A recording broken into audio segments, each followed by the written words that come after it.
और जहां बाबा साहब भीमराव अम्बेडकर जी ने इतना शानदार अच्छा संविधान दिया, वहीं डॉक्टर अम्बेडकर ने स्पष्ट कहा था, जो हमारे माननीय मंत्री जी ने भी सत्ता पक्ष से वो बात रखी और कहा था, संविधान कितना भी अच्छा हो, यदि उसे लागू करने वाले लोग अच्छे नहीं होंगे तो परिणाम अच्छे नहीं निकलेंगे।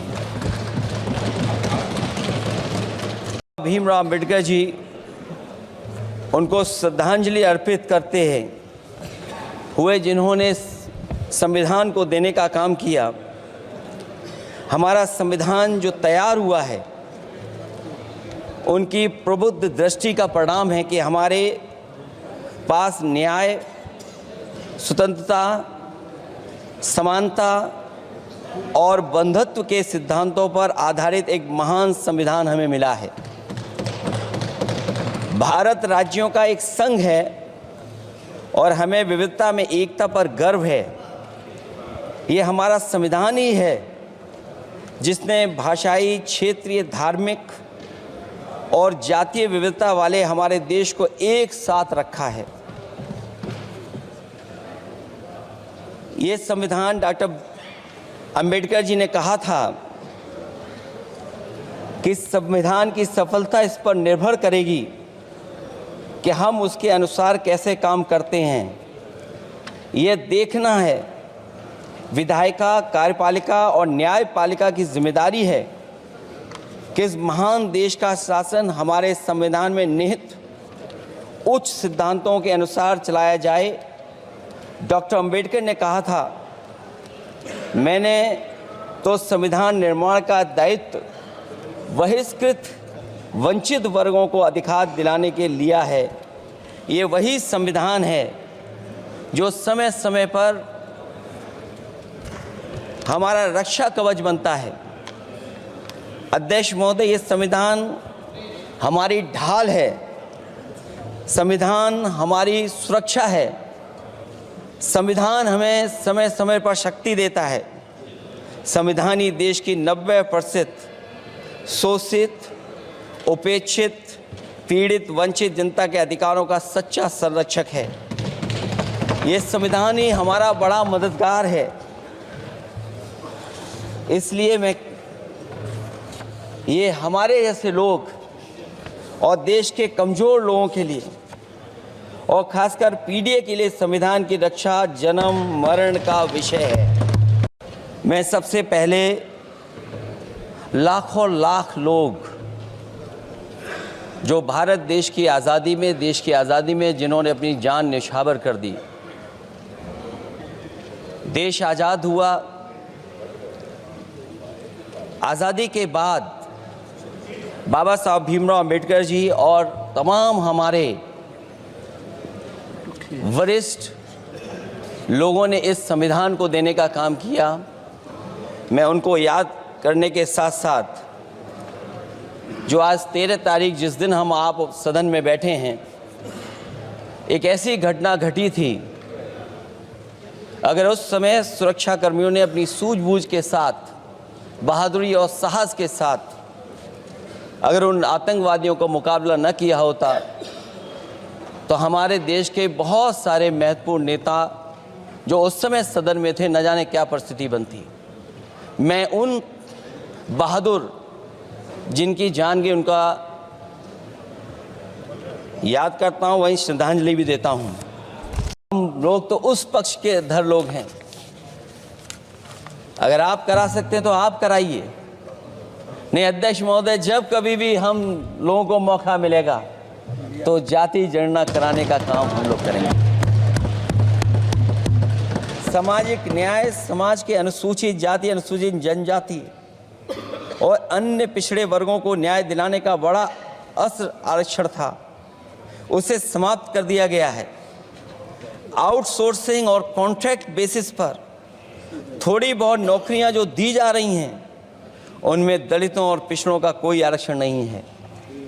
शिक्षण संस्थाओं और विश्वविद्यालय में प्रोफेसर्स और वाइस चांसलर के चयन के समय इनके आगे लिख दिया जाता है एक नया शब्द का इजाद हुआ, NFS, नॉट फाउंड सुटेबल। सरकारी उपक्रम भेज दिए, प्राइवेट उपक्रमों में कोई आरक्षण नहीं है। जिस देश की सीमाओं की सुरक्षा में जहां पर समय समय पर सेंध लगती हो, और हमारे माननीय मंत्री जी बेहतर जानते होंगे कि कई जगह पर हमारी सीमाएं सिकुड़ रही हैं। हमारे संसदीय मंत्री राज्य अरुणाचल प्रदेश में चीन के बिल्कुल बगल में रहते हैं। अध्यक्ष महोदय ये जानते होंगे कि हमारे पड़ोस में कितने गांव बस गए हैं, न जाने कितना वहां पर गांव की तरह घर बसा दिए गए हैं। लद्दाख की तरफ अभी दोनों देशों की सेनाएं पीछे हटी हैं। हम अपनी सीमा में ही पीछे हटे हैं, और चीन जो हमारी सीमा में अंदर आ गई थी, वो हमारी सीमाओं से ही आंशिक रूप से पीछे हटी है। और अध्यक्ष महोदय, उस सीमा के पास एक रिजांगला मेमोरियल बना था। हमारे सरकार के लोग ये जानते होंगे कि जिस समय ये बात उठी लद्दाख को लेकर के, उस रिजांगला के मेमोरियल को तोड़ दिया गया। आज वो रिजांगला मेमोरियल वहाँ नहीं है, और अब तो उपासना करने पर भी दिक्कत है, क्योंकि हर मस्जिद के नीचे मंदिर खोजने वाले तत्व इस देश को शांति से रखना ही नहीं चाहते हैं। उन्हें कानून की कोई परवाह नहीं है। मैं इस मौके पर धन्यवाद देना चाहता हूं सुप्रीम कोर्ट का, कम से कम वो फैसला आया है जहां कुछ दिनों के लिए ये पाबंदी लगाई गई। व्यक्तियों की गरिमा और देश की एकता और अखंडता को सुनिश्चित करने वाली बंधुता, ये विभाजनकारी नीतियां संविधान की प्रस्तावना के उस उद्देश्य से जरा भी मेल नहीं खाती है। व्यक्ति की गरिमा लिंचिंग से धूल दूषित हो चुकी है। उद्योगपति सरकारी आतंक से परेशान हैं, हो करके अपनी पूंजी समेटकर देश छोड़ गए हैं और लगातार जा रहे हैं। अध्यक्ष महोदय, आज़ादी के बाद उद्योगपति कभी इतने भारत छोड़ करके नहीं गए होंगे, देश छोड़ के नहीं गए होंगे, जितने इनकी सरकार में चले गए हैं। जो अग्निवीर वाला सवाल था वो आज भी वैसा ही का वैसा है।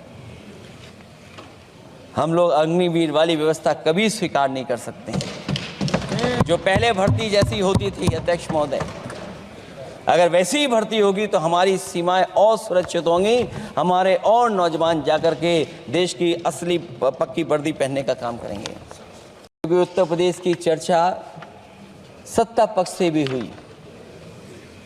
जो हालात उत्तर प्रदेश में हैं, ऐसे हालात कभी किसी ने पहले नहीं देखे हैं।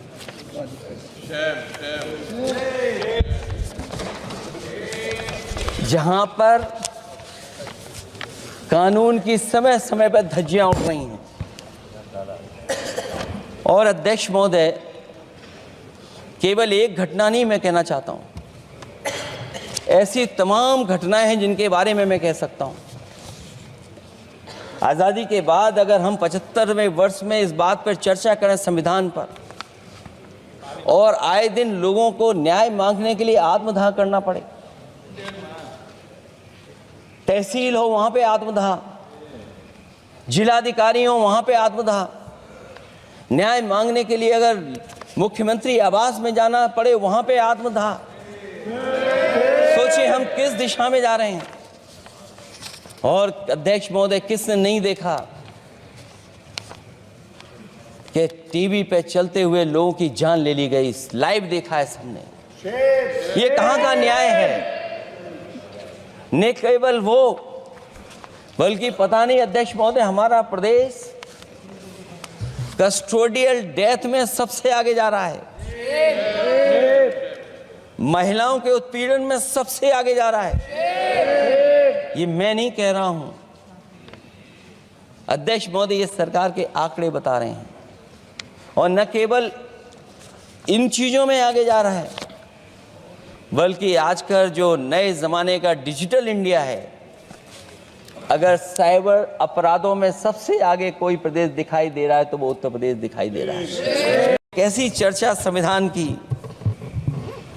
जो है बिना प्रधान की। आपको ये खबर कैसी लगी है उस पर अपनी राय कमेंट बॉक्स में जाकर जरूर दें। अभी तक हमारे चैनल को आपने सब्सक्राइब ना किया हो तो सब्सक्राइब बटन पर क्लिक करें, बेल आइकन को प्रेस करें, जिससे कि हमारी पढ़ने वाली प्रत्येक खबर का नया नोटिफिकेशन सबसे पहले आपको प्राप्त हो।